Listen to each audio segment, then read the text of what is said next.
अपने चंचल मन को एवं चंचल उपयोग को स्थिर करने के लिए जिनवाणी माता के माध्यम से अपनी वर्तमान ज्ञान की पर्याय में सम्यक भेद ज्ञान उत्पन्न करते हुए शरीर और शरीर से भिन्न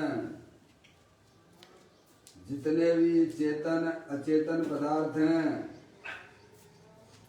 उनका मुझ भगवान आत्मा से किसी भी प्रकार का कोई संबंध नहीं है। इस प्रकार सम्यक भेद ज्ञान पूर्वक शरीर आदि पर पदार्थों का लक्ष्य छोड़ के अंदर जो अखंड ज्ञान ज्योति स्वरूप भगवान आत्मा है उसमें ही अपनी वर्तमान पर्याय का संबंध जोड़ते हुए कि मेरा ये भगवान आत्मा सदा काल शरीर आदि पर पदार्थों से भिन्न प्रकट अखंड ज्ञान ज्योति स्वरूप है। ऐसा अपने आप को जानो और ऐसा ही अनुभव करो कि मैं वर्तमान में ही शरीर आदि पर पदार्थों से भिन्न प्रकट अखंड ज्ञान ज्योति स्वरूप भगवान आत्मा हूँ।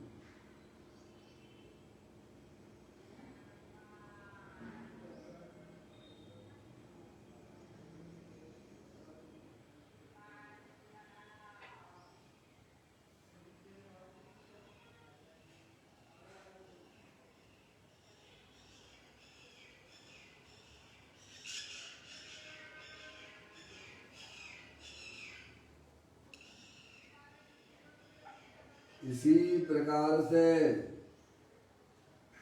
संसार अवस्था में आत्मा की पर्याय में जो विविध प्रकार की पुण्य पाप के परिणाम होते हैं वे समस्त परिणाम पर के लक्ष्य से होने वाले भाव हैं। ये हमारे आत्मा का स्वभाव नहीं है।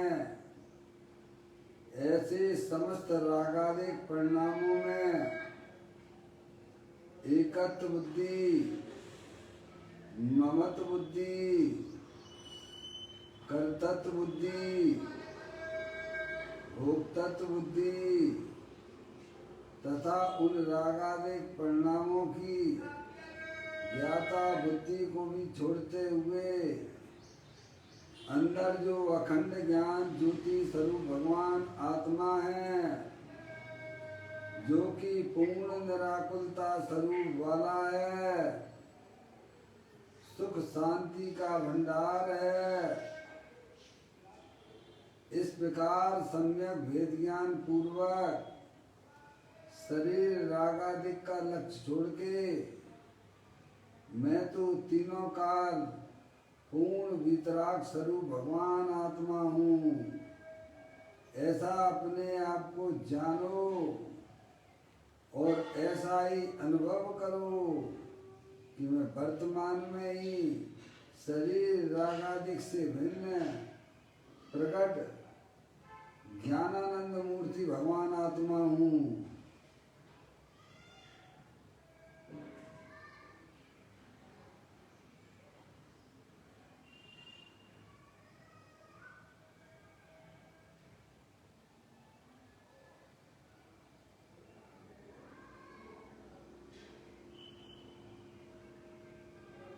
इसी प्रकार से संसार अवस्था में आत्मा की पर्याय में जो पर के लक्ष्य से होने वाला ज्ञान है वह परलक्षी ज्ञान भी हमारे आत्मा का स्वभाव नहीं है। वह तो इंद्रिय जनित ज्ञान है, वह तो खंड खंड ज्ञान है। वह खंड खंड ज्ञान भी हमारे आत्मा का स्वभाव नहीं है। मैं तो तीनों काल शरीर, रागादिक परिणतियां और खंड खंड ज्ञान की पर्याय से विभिन्न एकमात्र खंड ज्ञान ज्योति स्वरूप भगवान आत्मा हूँ। ऐसा अपने आप को जानो और ऐसा ही अनुभव करो कि मैं तो तीनों काल शरीर, रागादिक से भिन्न प्रकट अखंड ज्ञान ज्योति स्वरूप भगवान आत्मा हूँ।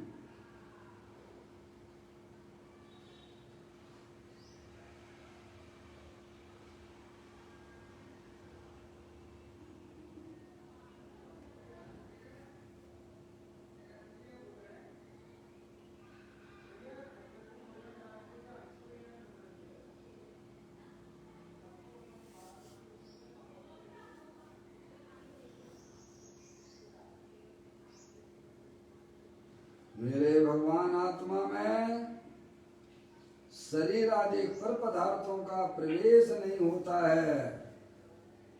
मेरे चैतन्य वस्तु में रागादिक परिणतियों का भी प्रवेश नहीं होता है। मेरे गायक प्रभु परमात्मा में परलक्षी ज्ञान की पर्याय का भी प्रवेश नहीं है। मैं तो तीनों काल शाश्वत शुद्ध विज्ञान घन भगवान आत्मा हूँ। ऐसा अपने आप को जानो और ऐसा ही अनुभव करो कि मैं तो तीनों काल शुद्ध विज्ञान घन स्वरूप भगवान आत्मा हूँ।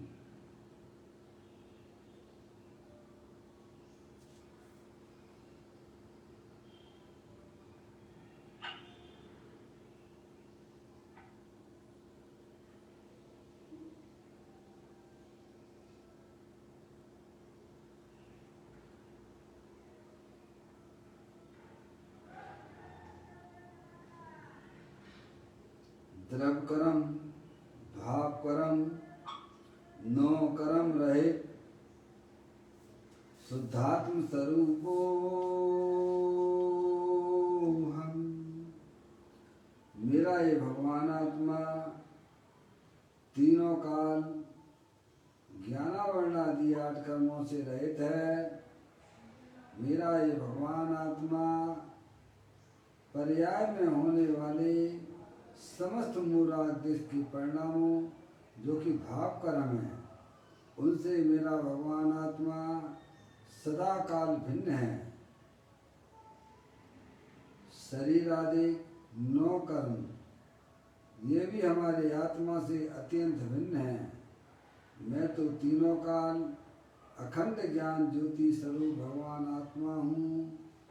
इसी को अपना जानो और इसी में अपनापन स्थापित करो और ऐसा ही अनुभव करो कि मैं तो तीनों काल द्रव कर्म, भाव कर्म, 9 कर्म से रहे परम पवित्र शुद्धात्मा हूँ। ऐसा अपने आप को जानो और ऐसा ही अनुभव करो।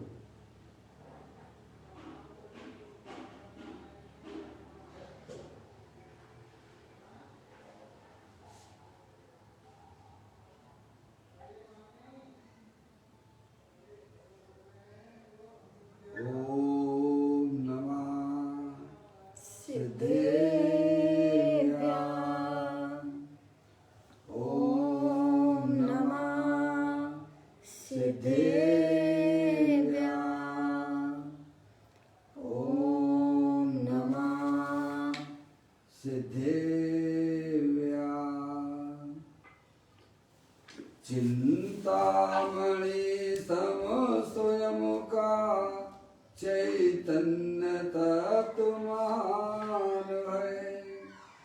निज का करूं मैं चिंतवन, निज का करूं त्रासदान में।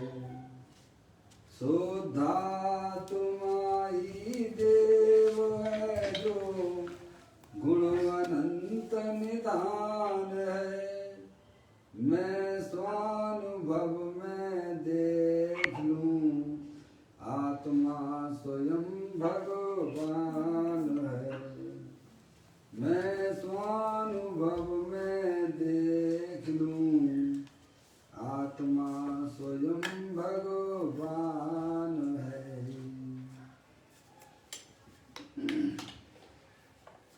द्रव्य दृष्टि दिनेश्वर और पर्याय दृष्टि दिनेश्वर की चर्चा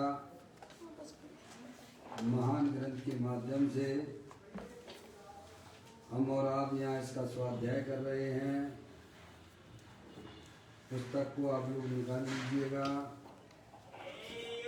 आज का बोल है 864वें नंबर का बोल है, पेज नंबर 196 पर यह बोल आया है।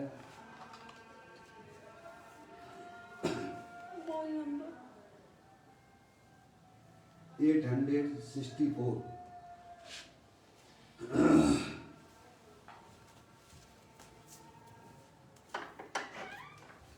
मन इंद्रियों से जो ज्ञान हुआ उसकी भी जीव को अधिकता रहती है। मुझे इसकी अपेक्षा अधिक ज्ञान है। इस प्रकार वह मन इंद्रियों से होने वाले ज्ञान से अपनी अधिकता मानता है, वेदता है, परंतु वह तो मर जाए। मन इंद्रियों से जो ज्ञान होता है उससे भी मर जाए तब आत्महित हो, ऐसा है। बड़ी सुंदर बात पूज्य गुरुदेव श्री इस बोल के माध्यम से हमें यह समझाना चाहते हैं कि मन और इंद्रियां और उनके लक्ष्य से होने वाला जो परलक्षी ज्ञान है वह वास्तव में आत्मा की वस्तु नहीं है। समझ में आया? तंता मनता वचनता जड़ता जड़ संवेद लघुता गुरुता गमनता ये सब अजीब के खेल। समझ रहे आप? अज्ञानी जीवों की पर्याय में जो ये परलक्षी ज्ञान चल रहा है उसको उसकी पर्याय में उसकी मुख्यता है, अधिकता है और उसका बहुमान है। मैं इंजीनियर हूँ, मैं डॉक्टर हूँ, समझे आप? ये नाना प्रकार की उपाधियों से जो अपने आप को देखा जा रहा है, आत्मा ना इंजीनियर होता है ना डॉक्टर होता है। आत्मा शरीर ही नहीं होता है तो इंजीनियर डॉक्टर कहाँ से हो गया भाई साहब? लेकिन सबको अपने अपने ज्ञान का कितना अंदर में बहुमान पर्याय में पड़ा हुआ है। तो कहते हैं मन इंद्रियों से जो ज्ञान हुआ उसकी भी जीव को अधिकता रहती है। उसी से अपने आप को संयोग और संयोगी भाव से अपने आप को देखता रहता है। ये रोग अनादिकाल का है। अज्ञानी जीव है, अपनी आत्मा का उसे ज्ञान नहीं है। समझे आप? बैलमुखी होकर ये एक दूसरे के मुझसे इसकी अपेक्षा अधिक ज्ञान है। क्या ये तो कुछ भी नहीं जानते हैं। देखो मैं इंजीनियर हूँ ना, मैं डॉक्टर हूँ ना।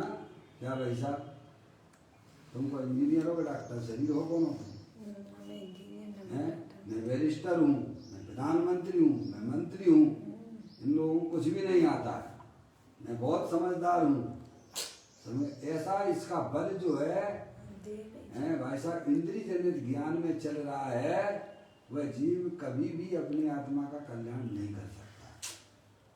तो क्या उसकी तरफ से तुझे मर जाना पड़ेगा एक बार। वैसे भी कहते हैं कि मरे बिना तो भाई साहब स्वर्ग भी नहीं मिलता है। तो सम्यक दर्शन कैसे होगा? आपको मोक्ष कैसे मिलेगा? मोक्ष कैसे मिलेगा भाई साहब? सभी शरीर और शरीर से संबंधित जितने भी चेतन अचेतन पदार्थों में जो अहंकार ममकार हमारा चल रहा है, ऐसा मोक्ष तो होने की बात दूर है कि सम्यक दर्शन की प्राप्ति नहीं होगी। समझ आप? इसलिए एक बार ज्ञानी कहते मर पचकर भी तू अपनी चैतन्य वस्तु को पहचान, उसके स्वरूप को जान। क्या अरे मर जाओ ना, क्या फर्क पड़ता है? उनकी रुचि छोड़ दो ना। जैसे भी तुम्हारे साथ में तो जाने वाले हैं नहीं, ये सब जाएंगे तो बताओ। शरीर साथ जाता नहीं है, भारी वस्तुएं साथ जाती नहीं है, तो हमारे हृदय में हमारी ज्ञान की पर्याय में उनकी क्यों रुचि जागृत है? क्योंकि कभी भी ये तत्व का विचार नहीं करता है। समझ गए? अब कैसे हटेंगे वहां से? तो कहते सम्यक वेद ज्ञान कीजिएगा। जिनवर देव द्वारा बताया गया जो तत्व है उसको आप पहचानने की कोशिश कीजिएगा। तो जो महिमा हमारी पर्याय में पर द्रव्यों की चल रही है, वह भाई साहब महिमा पहले खत्म हो जाती है। समझ गए आप? इस जगत में अगर कोई महिमावंत पदार्थ है तो मैं हूँ, मेरी चैतन्य वस्तु है। समझा? फिर राग रहता है ज्ञानियों की पर्याय में। इंद्रिय शरीर भी है, कोई दिक्कत नहीं है, शरीर संबंध है, ज्ञान भी है, राग भी है, उसकी कोई दिक्कत वाली बात नहीं है। पहले तो सर्वप्रथम पर द्रव्य और पर भावों की रुचि हमारे मन में, हमारी ज्ञान की पर्याय में उनकी टूट जाना चाहिए। समझ नहीं आप? वह तभी टूट सकती है जब आपको यथार्थ वस्तु स्वरूप का ज्ञान हो। आप कौन हो? अमूर्तिक पदार्थ हो। कौन हो भाई साहब? समस्त अज्ञानी जीव शरीर को अपना स्वरूप माने हुए बैठे हुए, इसीलिए उनकी पर्याय में होने वाले दुखों का अभाव नहीं होता है। ये भूल कब से चली आ रही है? कहते अनादि से चली आ रही है। जिस जिस पर्याय में जाता है उस शरीर को अपना स्वरूप मानता है, और उस संबंधित जो भी ज्ञान है सब अपने आप को बड़े क्या समझते, मैं समझदार हूँ। अरे समझदार तो भी हैं जिन्होंने अपनी पर्याय में सम्यक वेद ज्ञान की ज्योति जलाई है। उन्होंने जो द्रव्य समस्त अज्ञानी जीवों के लिए अदृश्य हो रहा है, अव्यक्त है, उन्होंने अपनी पर्याय में व्यक्त कर दिया। यही उनकी समझदारी है। समझदार किसे कहते हैं? जो अदृश्य को दृश्य कर दे, दृश्य को अदृश्य कर दे, वह मोक्ष महल की प्रथम सीढ़ी है। वहां से चालू होता है वैसा मोक्ष की कहानी। कहां से? आपके ज्ञान में वो कला आना चाहिए कि जो अदृश्य चैतन्य स्वरूपी भगवान आत्मा समस्त अज्ञानी जीवों के लिए अदृश्य है, उसको कर दे दृश्य है। मौसी का फोन है, समझे ना? अदृश्य को दृश्य कर दे और जो दृश्य है उनको अदृश्य कर दे। ऐसी संगी पंचेंद्री जीव की पर्याय में यह काम किया जा सकता है, तभी उसे अपने भगवान आत्मा की प्राप्ति होगी। समझ गए आप? अमूर्तिक पदार्थ है भाई साहब, अनंत शक्तियों के भंडार वाला है। जितनी शक्तियां हमारे सिद्ध परमात्मा के पास में हैं, उतनी की उतनी शक्तियां वर्तमान में समस्त संसारी जीवों के पास में हैं। लेकिन उन शक्तियों का ज्ञान न होने से, अपने आत्मा का ज्ञान न होने से, वह शरीर और शरीर से संबंधित जितने भी चेतन अचेतन पदार्थ हैं उनमें वह अपनापन स्थापित किए हुए है। तो ज्ञानी कहते हैं कि सबसे पहले क्या करना? अपने आत्मा के स्वरूप को जानना कि आप कौन हो। ये शरीर और अंदर जो जानने देखने वाला पदार्थ वही तो है ना। और क्या है इसमें भाई साहब बताइए आप? जानने देखने वाला पदार्थ अमूर्तिक है, चेतनेश्वर और वो आप हो। और शरीर क्या है? जड़ है, स्पर्श रस गंध वर्ण वाला है, माटी धूल है, उसे भी नहीं मालूम कि मैं कौन हूँ, और उसको भी जानने वाला तुम हो चेतनी सर भगवान आत्मा। समझ गए आप? ऐसी अदृश्य वस्तु ज्ञानियों ने अपनी पर्याय में व्यक्त की है। कैसे की है? कि पहले भाई साहब माँ जनवाणी माता के द्वारा अपने आत्म स्वरूप को समझा। मैं चेतन वस्तु हूँ, ज्ञान का भंडार हूँ, अनंत शक्तियों के भंडार वाला हूँ। ये शरीर जो है ना, ये जड़ है, अनंत पुद्गल परमाणुओं का पिंड है। हर समय अनंत पुद्गल परमाणु आ रहे हैं और जा रहे हैं। और अगर इस शरीर के अंदर कोई शाश्वत वस्तु है तो मैं चेतनेश्वर भगवान आत्मा हूँ। और हमारी आत्मा में संसार अवस्था में जो भी पुण्य पाप के परिणाम होते हैं, वे परिणाम सर्व क्षणभंगुर तत्व हैं और वे हमारे आत्मा के अंदर प्रवेश करते नहीं हैं। ऐसा ज्ञानियों ने सच्चा ज्ञान किया। समझ गया? ये तो शांति से समझने का मार्ग है, ये हड़बड़ी वाला मार्ग नहीं है। चलो चलो भैया कहाँ जा रहे, संवेद कर दिए जा रहे, चलो भगवान के दर्शन करने जा रहे। समझ में आया? ये चंचल मन वाले उस चैतन्य तत्व को कभी प्राप्त नहीं कर सकते हैं। धीर वीर गंभीर होना चाहिए पहले, सबसे पहले। ओहो अनंत काल हो गया है, मैंने कभी भी अपने आत्मा के स्वरूप को नहीं समझा है। और जब तक मैं अपने आत्मा के स्वरूप को नहीं पहचानूंगा तब तक मेरे जन्म मरण का अभाव नहीं हो सकता है। ऐसी जिद जिसके अंदर में उत्पन्न होती है वह जीव ही वास्तव में अपने आत्मा को प्राप्त कर लेता है। समझ आया?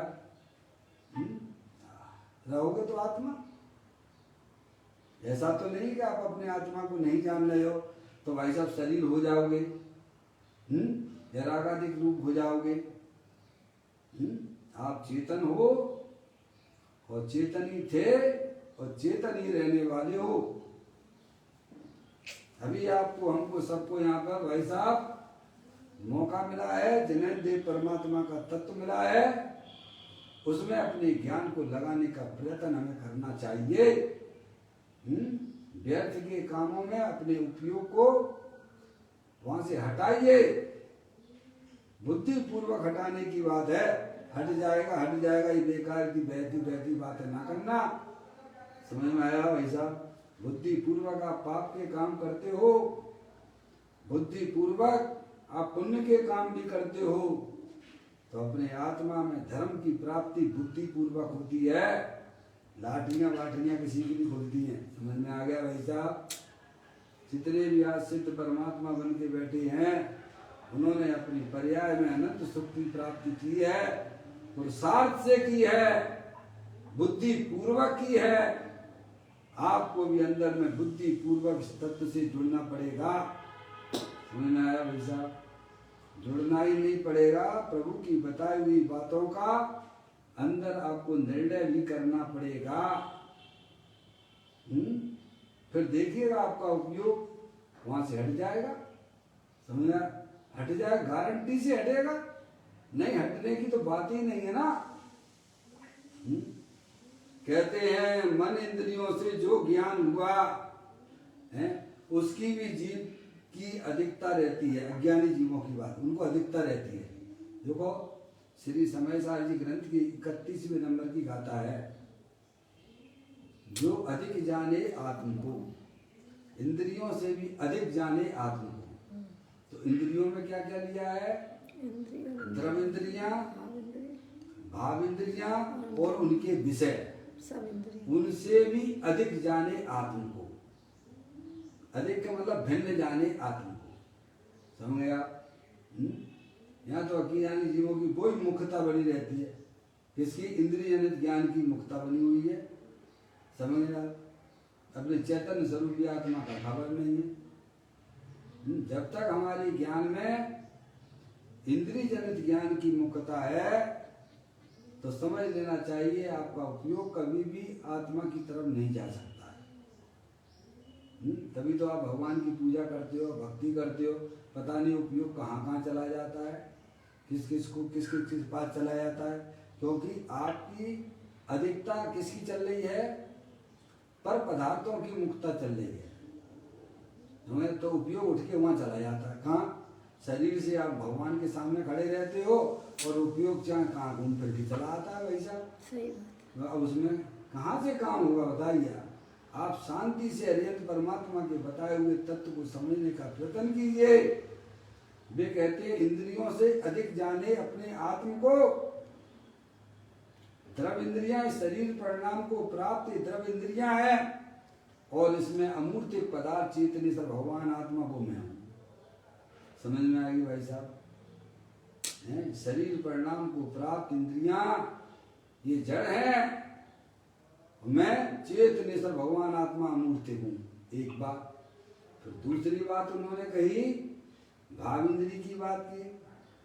जो मन और इंद्रियों के अवलंबन से आश्रय से उत्पन्न होने वाला ज्ञान वह भाव इंद्री ज्ञान है, वो क्षयोपम ज्ञान है। समझ गए आप। और मैं तो अंदर में ज्ञानेश्वर भगवान आत्मा हूँ, अमूर्त हूँ, उससे भी मेरा भगवान आत्मा भिन्न है। और जिसका अवलंबन लेके पर्याय में भाई साहब इंद्रियों के विषय है ना। अब इंद्रियों के विषय क्या होंगे, शरीर और शरीर से संबंधित जितने भी चेतन अचेतन पदार्थ हैं भाई साहब, उनका लक्ष्य करके जो पर्याय में भाई साहब मोह राग द्वेष होते हैं, इंद्रिय जनित ज्ञान होता है, वे सब हमारे आत्मा से अत्यंत भिन्न है। मैं तो एकमात्र अखंड ज्ञान ज्योति स्वरूप अरूपी पदार्थ हूँ। समझ नहीं आया। ऐसा जब तक जीव को सच्चा ज्ञान नहीं होता है तब तक वह जीव कभी भी अपनी आत्मा का आत्मिक आनंद को प्राप्त नहीं कर सकता है।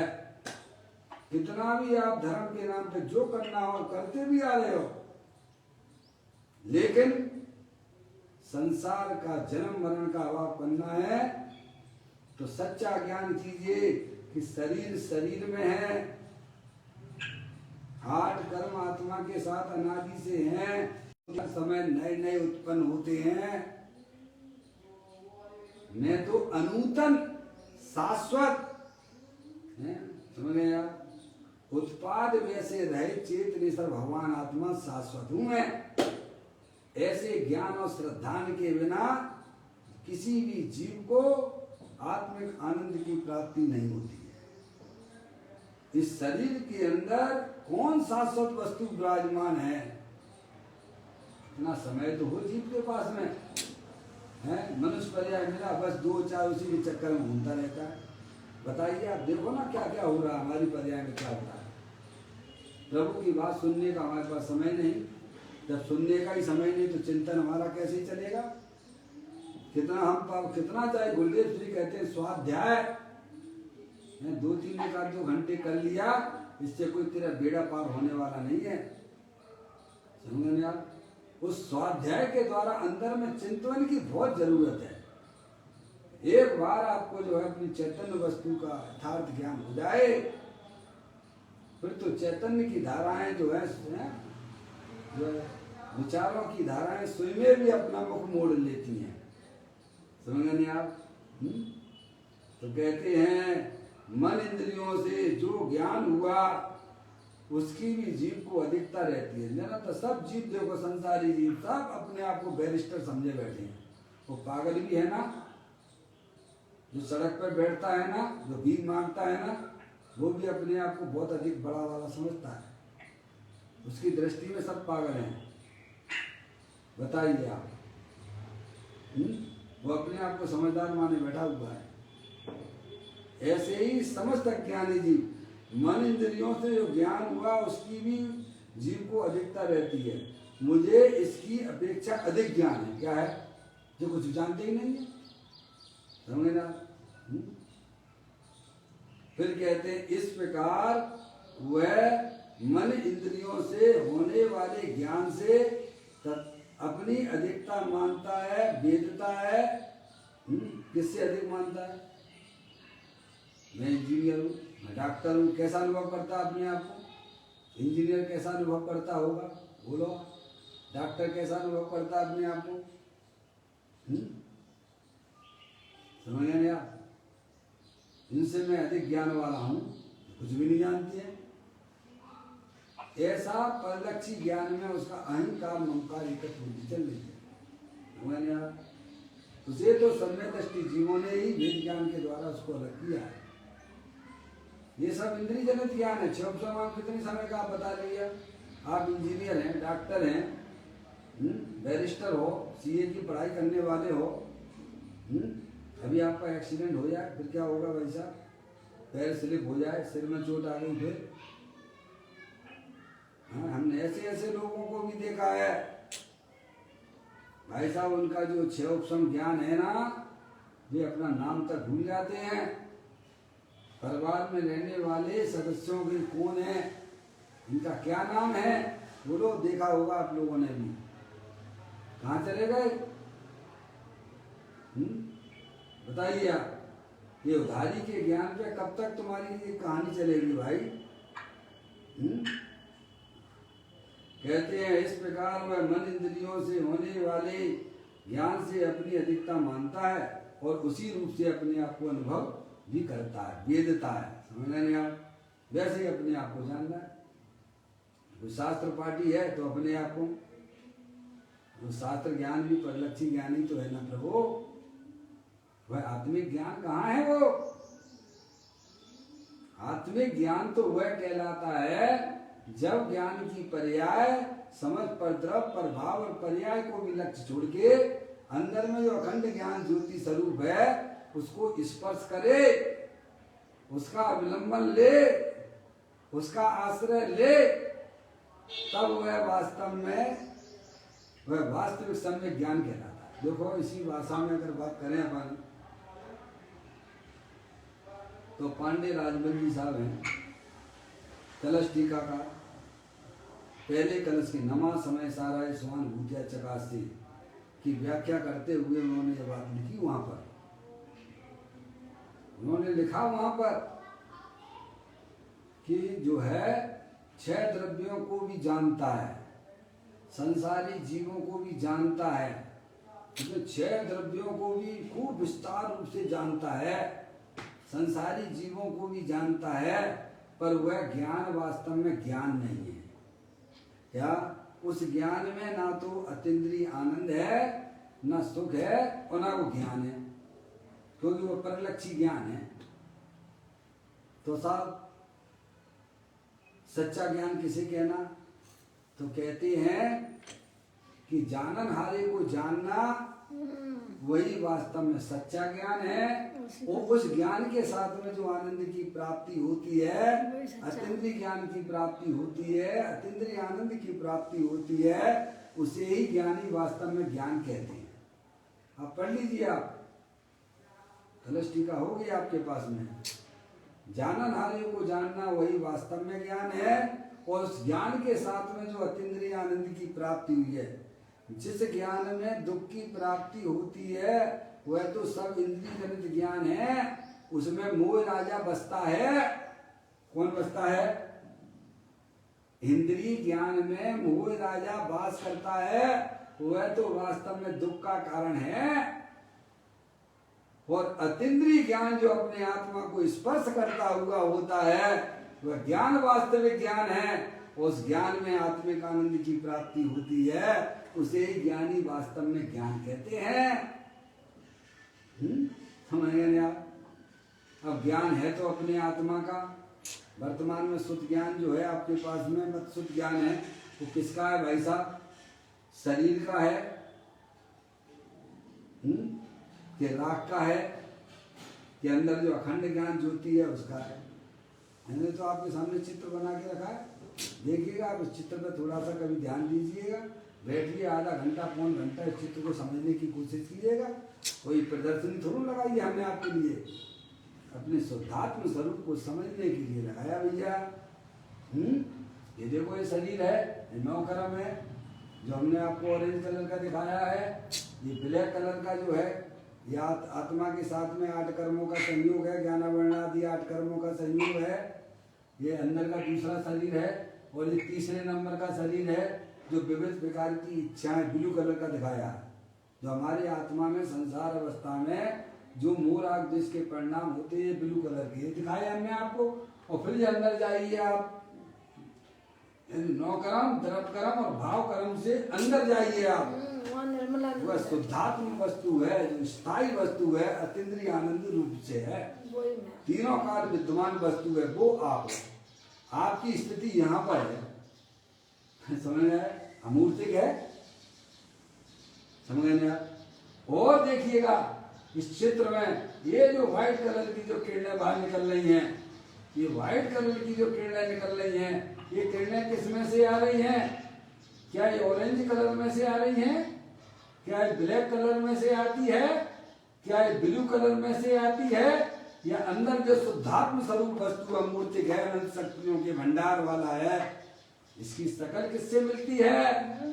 किरणों से मिलती है। वो अंदर में जो शुद्धात्म वस्तु है, जो अनंत शक्तियों के भंडार वाली है, उसमें से आ रही है। किसमें से आ रही है भाई साहब? अब कहाँ जैन दर्शन को हमको कठिन लगता है, पर हम चंचल मन से हैं भाई साहब, आप तत्व को समझना चाहते हैं, कभी भी आपको प्राप्त होने वाला नहीं है। आप स्थिर होकर धीर वीर गंभीर होते हुए एक बार अंदर में चोट लगना चाहिए कि मुझे ये मनुष्य पर्याय मिली है, तो मैं अपने आत्मा के स्वरूप को समझकर आगे बढ़ूंगा। सही बात है। समझ में आया? ऐसी कभी भी जिंदगी में चोट नहीं लगी है जीव को। अनंत काल निकल चुका है, और जितना निकल चुका है उससे अनंत काल अभी आपके पास में है? जो अनादि का अनंत काल निकल गया है, वह उसके एक कोने में डला हुआ है फ्यूचर का। अभी आपके हमारे पास सबके पास में समय मिला है, मनुष्य पर्याय का संयोग हमारे पास में है, प्रभु की वाणी को सुनने का अवसर मिला है। धौल समझ सुन चेत सयाने काल व्रता मत खोवे, यह नर भव फिर मिलन कठिन है जो सम्यक नहीं हुए भाई साहब। तो यहाँ कहते हैं कि ये जो व्हाइट कलर की जो किरणें चित्र में दिखाई जा रही हैं, ये भाई साहब शुद्धात्मा में से निकलती हुई आ रही हैं। समझ में आया भाई साहब? ये आपके घर में जो लाइट जल रही है वो कहाँ से आ रही है? कि पड़ोसी के दीवार में से आती है क्या? पड़ोसी के घर में से आ रही है कि तुम्हारे दीवारों में से आ रही है? कभी इतना तो विचार करो। ऐसे ही अंदर में जो आपके मत्सुद ज्ञान की उपलब्धि वर्तमान में है, ये किस में से आती है? क्या शरीर में से आ रही है क्या? ये ऑरेंज कलर का जो शरीर दिख रहा है उसमें से आती है क्या? 8 कर्म भी सूक्ष्म है, ज्ञानामरणादि पर वे जड़ हैं, उनमें से भी ये भाई साहब मत्सुद ज्ञान की पर्याय नहीं आ रही है। अंदर में होने वाले विविध प्रकार के जो रागादिक परिणाम है, जो हर समय नए नए उत्पन्न होते हैं, नाश को प्राप्त होते हैं, उसमें से भी वह चैतन्य की किरणें नहीं आ रही हैं भाई साहब। चेतन की किरणें जो आ रही हैं, ज्ञान की किरणें जो आ रही हैं, चैतन्य में से आत्मा को प्रसिद्ध करती हैं। और वह ज्ञान कहाँ लगा हुआ है भाई साहब? किसकी प्रसिद्धि में लगा? उसे करना चाहिए अपनी आत्मा की प्रसिद्धि, और कर रहा है शरीर की प्रसिद्धि। मैं शरीर हूँ, मैं शरीर हूँ। अब तो तेरी नैया डूब के नरक और निगोद में जाने वाली है। समझ में आया? जो अपने आप को शरीर रूप से देखता है, मानता है, वह नियम से एक इंद्रिय जीव में पैदा होने वाला है। ये कोई डराने की बात नहीं है भाई साहब, ये वास्तविक बात है, वस्तु स्वरूप है। और ये रागादिक परिणतियां, ये तो भाई साहब कोशिश है संसार की, क्या करोगे इसमें? उस पर भी हमारा कोई बस नहीं है, शरीर पर भी हमारा कोई बस नहीं है, 8 कर्मों पे भी हमारा कोई बस नहीं है।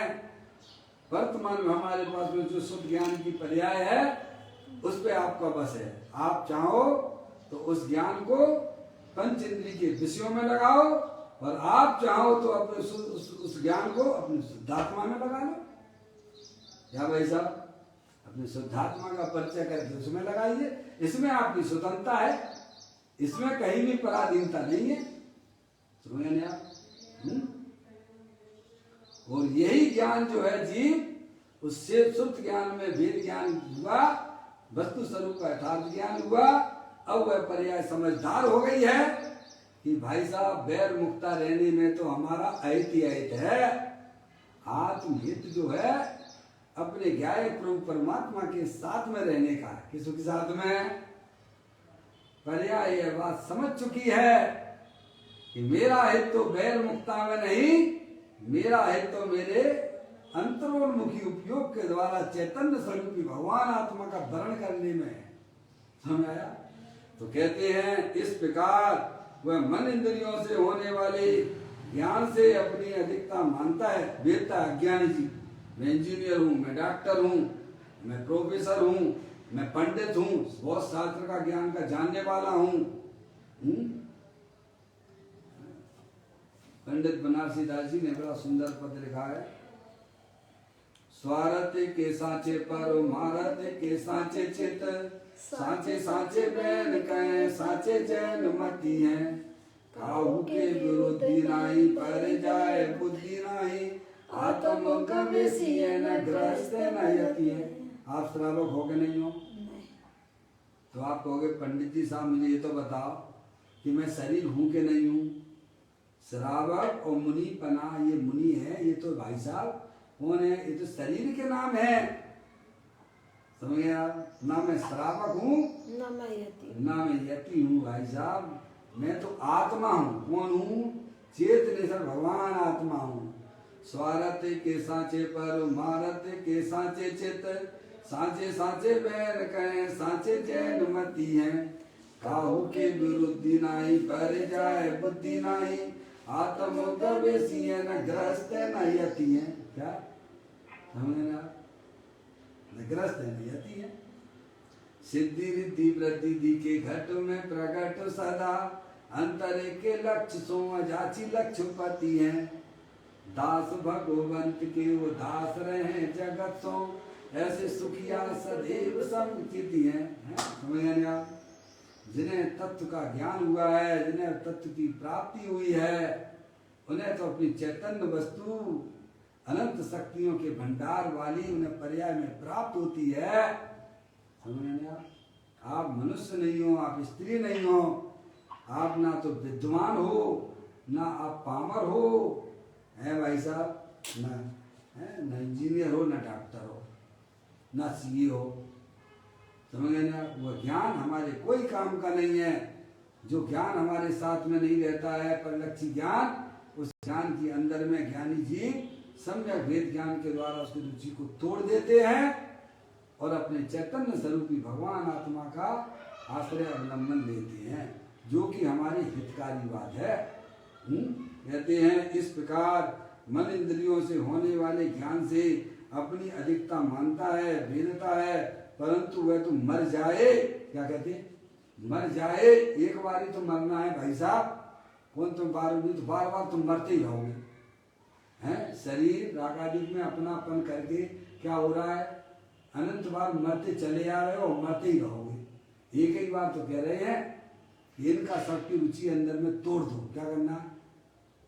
शरीर की रागादिक और परिलक्षी ज्ञान की रुचि सबसे पहले तोड़ दो।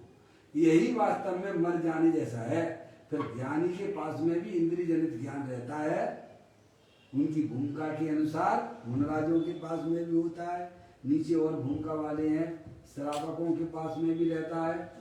सम्य दृष्टि जीव है, उनके पास भी इंद्रिय ज्ञान रहता है। सर्वथा अगर मर जाए तो भाई साहब तो पर्याय में केवल ज्ञान हो जाएगा। क्या हो जाएगा? पहले रुचि टूटती है और फिर शनै शनै धीरे धीरे धीरे धीरे धीरे धीरे धीरे भाई साहब ज्ञान भी परिलक्षी ज्ञान भी समाप्त होने लग जाता है। शरीर भी अभी संयोग में, शरीर संबंधित राग भी विद्यमान है, पर शरीर की रुचि नहीं है। रुचि तो एक अपने चैतन्य तत्व की है। किसकी है? और जहाँ रुचि होती है वहीं भीड़ लगता है। हम तो क्या अंदर में रुचि तो कैसे हम विषयों की रखे हुए हैं और उपयोग को बदलना चाहते हैं। क्या करना चाहते हैं? उपयोग को कहाँ बदलना चाहते हैं। उपयोग को बदलना चाहते हैं, आत्मा में लगाना चाहते हैं। पर अंदर में तुम्हारी वासना की रुचि चल रही है, राग की रुचि चल रही, पहले वो तो तोड़ो। अब वो तोड़ते नहीं है, वो वैसी की वैसी बनी रहती है और उपयोग बदलना चाहते, तो फिर आत्मा मिलते ही मिलेगा कैसे? हमने पहले सर्वप्रथम अंदर में रागादिक परिणतियों की रुचि तोड़ देना। मैं तो एक बात उदाहरण देके कहता हूँ, जैसे आपको विवाहित लड़की से संबंध कर लिया आपने, एक लड़की विवाहित मतलब आपकी शादी हो गई, इससे एक लड़की से हो गई, अब उसके परिवार वालों से आपको संबंध खत्म करना है, तो क्या करना भाई साहब? लड़की के संबंध करके अब आपको संबंध खत्म करना है किनसे? उसके परिवार वालों से और उसके रिलेशन वाले से, क्योंकि जमता नहीं है अपन को, बारंबार घर आ जाते हैं और तमाम तरह की परेशानियां हैं। तो अभी क्या करना? तो सबसे सुंदर तरीका यही है कि उस लड़की को दे दो तलाक। क्या करना? तो सारे जो है सारे उसके परिवार और उसके संबंधित वाले सबसे रिश्ता कट हो गया आपका। ऐसे ही आपको सर्वप्रथम, ये तो एक आपको दिया उदाहरण दिया समझने के लिए, इसीलिए अंदर में जो होने वाले जो कसाय रूपी परिणाम है उनकी पहले रुचि छोड़िए आप। समझ में आया? तो भारी पर पदार्थ तो भारी पर पदार्थ नहीं है, वो कहाँ तुम्हारे अंदर घुस गया है। समझ में आप? तो अंदर में वेद ज्ञान के द्वारा ज्ञानी जीव कसायों की रुचि छोड़ देते हैं। समझ में आप? फिर थोड़ी बहुत कसाएं बनी रहती है, चाहे तो मोहिनी संबंधित, वे समय रहते वे भी निकल जाती हैं। समझ ना? तो यहाँ कहते हैं कि इस प्रकार वह मन इंद्रियों से होने वाले ज्ञान से अपनी अधिकता मानता है, अज्ञानी देखता है, परंतु वह तो मर जाए। क्या मर जाए? मर जाए शब्द का लिया, मन इंद्रियों से जो ज्ञान होता है उससे भी मर जाए तब आत्महित हो, ऐसा है। क्या आत्मा तो तीनों का अतिरिक्त महापदार्थ है, तो भाई साहब मन कैसे मर जाए? मन रूपी पंछी कैसे मरेगा? तो कहते वस्तु स्वरूप, बोलो आप, वस्तु स्वरूप विचार के मन पावे विश्राम, रस स्वाद सुख उपजे अनुभविया को है। रस स्वाद सुख उपजे अनुभविया को है, अनुभव इसे कहते हैं। क्या मन रूपी पक्षी कैसे मरता है? तो वस्तु स्वरूप विचार कर मन पावे विश्राम, तो मन विश्राम को प्राप्त हो गया, यही तो मन का मर जाना है। आपको वस्तु स्वरूप का ज्ञान हो गया भाई साहब, आप तो चेतने से भगवान आत्मा हो, शरीर जड़ है। रागादिक पंडितियाँ हर समय नई नई होती, चिंता की कोई बात नहीं है, इनकी भी दृष्टि छोड़ दीजिएगा। अब इस लाइन पे चले जाएगी आप। इस लाइन पर मैं तो अखंड ज्ञान ज्योति स्वरूप भगवान आत्मा हूँ, अनंत शक्तियों के भंडार वाला हूँ। इस लाइन पे अगर आप चले जाओगे तो भाई साहब मन में होने वाली जो चंचलताएं हैं वे अपने आप विश्रामता को प्राप्त हो जाती हैं और आत्मा को पर्याय में अतीन्द्रिय आनंद की प्राप्ति हो जाती है। अतीन्द्रिय आनंद की प्राप्ति अंदर में जो अखंड ज्ञान ज्योति स्वरूप है, जो अमृत का सागर है, उसका लक्ष्य होने पर पर्याय में सब चीजें भाई साहब जो छोड़ना थी सब छूट गई। समझे ना?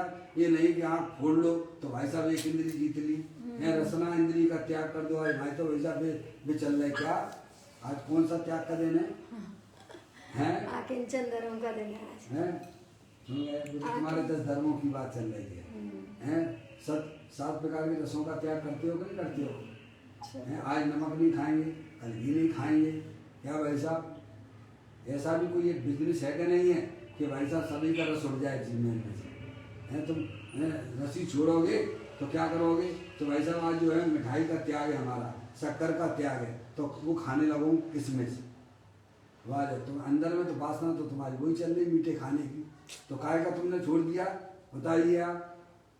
हैं मीठी चीज का तो सेवन कर ही रहे, शक्कर का नहीं कर रहे, तो किसमिस का कर रहे हो? समझ यार, अब मीठे स्वाद का त्याग करना था ना तुमको। समझ ना? तो ज्ञानी कहते हैं कि अपने आप स्वरूप को जो जानने वालों को सारे इंद्रियों के विषयों का रस उड़ जाता है, अपने चैतन्य रस की प्राप्ति हो जाती है। फिर सने ही सने हुए भाई साहब आगे बढ़ता बढ़ता हुआ जीव है भाई साहब, मुनि अवस्था भी आती है, गृहस्थ अवस्था भी, श्रावक अवस्था भी आती है, मुनि अवस्था भी आती है, और वह मार्ग पर बढ़ता हुआ केवल ज्ञान और मोक्ष की पर्याय को भी प्राप्त कर लेता है। इस प्रकार से अनंत परमात्मा द्वारा बताया गया जो तत्व आज हमें सब आपको उपलब्ध है, हमें उसमें अपनी बुद्धि को, अपने ज्ञान को लगाना चाहिए, उसे समझना चाहिए। तो अवश्य जो अनंत सिद्ध परमात्माओं ने अपनी आत्मा की पर्याय में काम किया है वह हम भी आप सब कर सकते हैं, कठिनता किसी बात की नहीं है। चैतन्य काय सुमरण प्रतिक्षण करो रे, भव के अनंत दुख को पल में हरो रे, अक्षय अनंत निज सुख निधान पाओ, गाओ अरे नितई गीत गाओ। नौवा नमोकार मंत्र।